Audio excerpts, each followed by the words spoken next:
बिहार के चुनाव में जनता के ऊपर ज्ञानेश कुमार हावी हो गए, इस बात में कोई दो राय नहीं है। मुफ्त की ट्रेन चला चला के कितने हजारों लाखों लोगों को लाया गया। ये कैसे संभव है कि एक छोटे से एक कमरे के घर में 500 वोटर रजिस्टर्ड हैं। एक महिला का नाम 223 बार रिकॉर्ड में आता है, वोटर लिस्ट में आता है।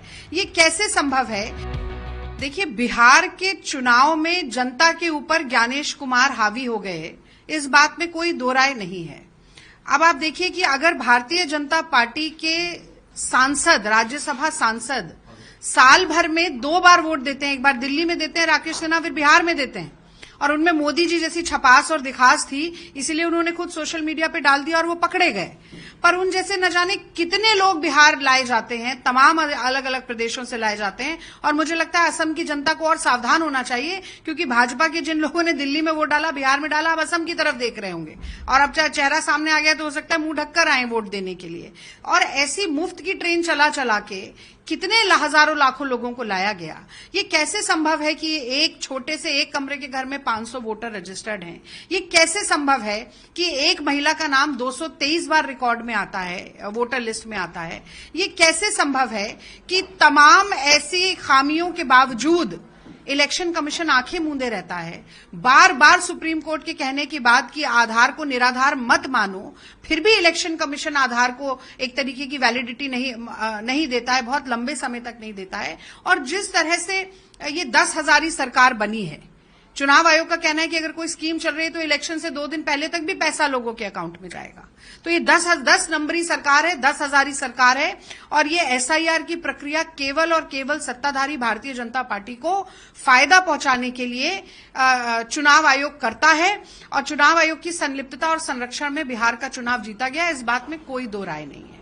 और मुझे ऐसा लगता है कि हर भारतीय नागरिक को जो एक यूनिवर्सल अडल्ट फ्रेंचाइज के जरिए हर वयस्क भारतीय को मताधिकार देने का जो प्रावधान देश के महानायक लेकर आए थे, बिना धर्म, बिना जाति देखे हुए, बिना ये देखते हुए कि कोई पढ़ा लिखा है, अनपढ़ है, पुरुष है, स्त्री है, हिंदू है, मुसलमान है, ऊंची जाति का है, नीची जाति का है, सबको समान अधिकार मिला। और मुझे बहुत गर्व है इस बात का कि राहुल गांधी उस अधिकार की लड़ाई लड़ रहे हैं। मुझे इस बात का भी बहुत गर्व है कि राहुल गांधी एकमात्र नेता ऐसे हैं जो संविधान की किताब हाथ में लेते हैं और कहते हैं कि जिसकी जितनी संख्या हो उतनी ही उसकी हिस्सेदारी भी होनी चाहिए सत्ता में और तमाम डिसीजन मेकिंग प्रोसेसेस में।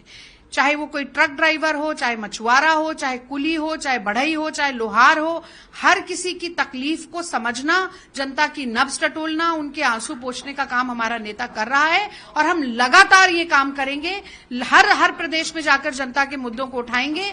बिहार में बेरोजगारी, पलायन, महंगाई, महिलाओं की सुरक्षा, शिक्षा, स्वास्थ्य, अपराध, ये तमाम मुद्दे थे।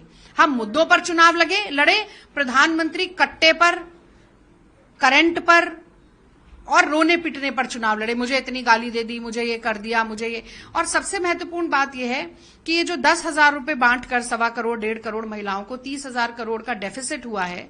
अब मोदी जी ने जो 11 साल पहले 1.25 लाख करोड़ रुपए स्पेशल स्टेटस बिहार के साथ देने का वादा किया था और 1.25 रुपए का नेक भी नहीं दिया। अब समय आ गया है कि सबसे पहली फुर्सत में, सिंगल लार्जेस्ट पार्टी है, मोदी जी वो 1.25 लाख करोड़ रुपया बिहार को दें। अब समय आ गया है कि मुंबई से मोतिहारी को मुंबई बनाने का वादा तो करके चले गए, पर मोतिहारी की मिल खोल कर दें। अब समय आ गया है कि जो 70,000 करोड़ रुपए का घपला हुआ, उसकी जांच, इंक्वायरी बिठाई जाए। अब समय आ गया है कि जो 27 पुल गिरे हैं उसकी पोल खुले। अब समय आ गया है कि अपराध जो इतना ज्यादा बढ़ गया है उस पर लगाम लगे। ये सारी चीजें, ये सारे मुद्दे जिस प्रदेश में होंगे हम उठाएंगे, राहुल गांधी जी के नेतृत्व में उठाएंगे। और मैं समझती हूं कि बहुत गर्व की बात है कि एकमात्र नेता देश में ऐसा है जो भाजपा और संघ की इन सारे दुराचारों पर उनकी आंख में आंख डालकर चुनौती देता है। और कांग्रेस का हर संघर्ष का साथी बब्बर शेर है। कांग्रेसी चुनाव हार सकते हैं पर कांग्रेसी हिम्मत कभी नहीं हारते।